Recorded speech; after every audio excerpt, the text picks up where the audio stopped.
This is a quick look at the Reeve tie lock. This knife has been discontinued. I think it was discontinued in 2017 if I remember correctly. It's made by Reeve Knives in Idaho, United States. Reeve is probably better known for the Sebenza, and that company also makes the Umnumzan, the Inkosi, the Impenda, several fixed blade models, but the Sebenza is probably their most well-known knife. And this one was actually designed by G&G Hawk, and it has a really unique lock that is mounted on the spine of the blade. And you pull up on this little barbell looking thing here to unlock it. Then it rotates around the scales and falls into that recess there. So that's how the blade locks. It's a rather unique design. They're known for designing rather unique stuff. And I've pulled out 3 other knives here. You might be wondering why those are there. So this one is unique because this lock is mounted on the spine of the blade, but these 3 knives actually have a similar type of function to them. Probably the most well-known one of these 3 is the Demko designed 8015. He did license that to Cold Steel, so Cold Steel produces the 8015. And so this works in a little bit of the same manner as the tie lock. It has that bar. This is called the scorpion lock. But it's the same type of idea. It has this pin that goes down into a recess in the blade, except it's the opposite of the tie lock.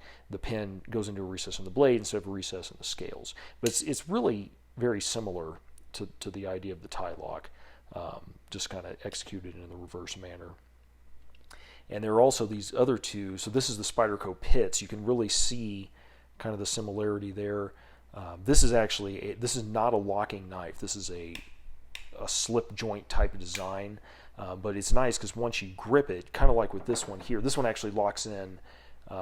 Once this is engaged, you have to lift up on that bar to disengage. This one, if you just put downward force on the blade, it's going to disengage it. But once you grip the knife, it's held in place. That lock really isn't going to fail if you've got like a tight grip on it. But you wouldn't be applying that much force in using the spine, or you wouldn't be applying that much force to the spine of the blade anyway in normal use. And then the last knife here is a 3 Rivers Manufacturing Nomad, and this one has the same. It's kind of like the P.i.t.s. Actually, it's very, very similar to the P.i.t.s. You can't see it because the scales are in place, but it's the same type of mechanism with that pin that drops into a recess in the blade tang.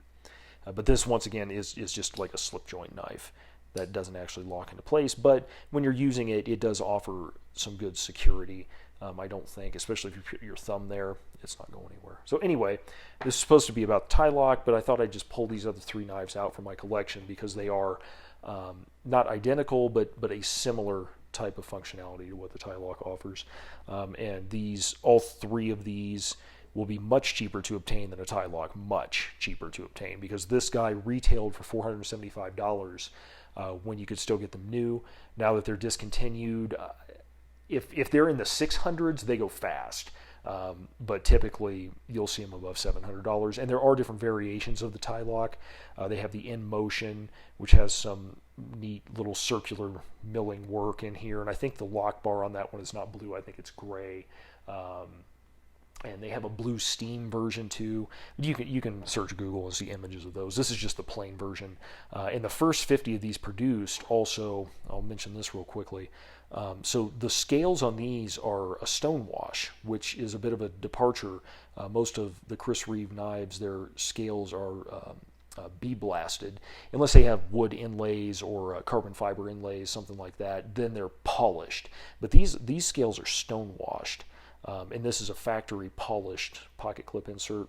I thought it looked best on this knife. So that is a bit of a departure, but what I was getting at there was the first 50 of these made actually had the bead blasted scales on them. So those can command a little bit more money too. But this is just a standard run-of-the-mill production version of the Reeve tie lock.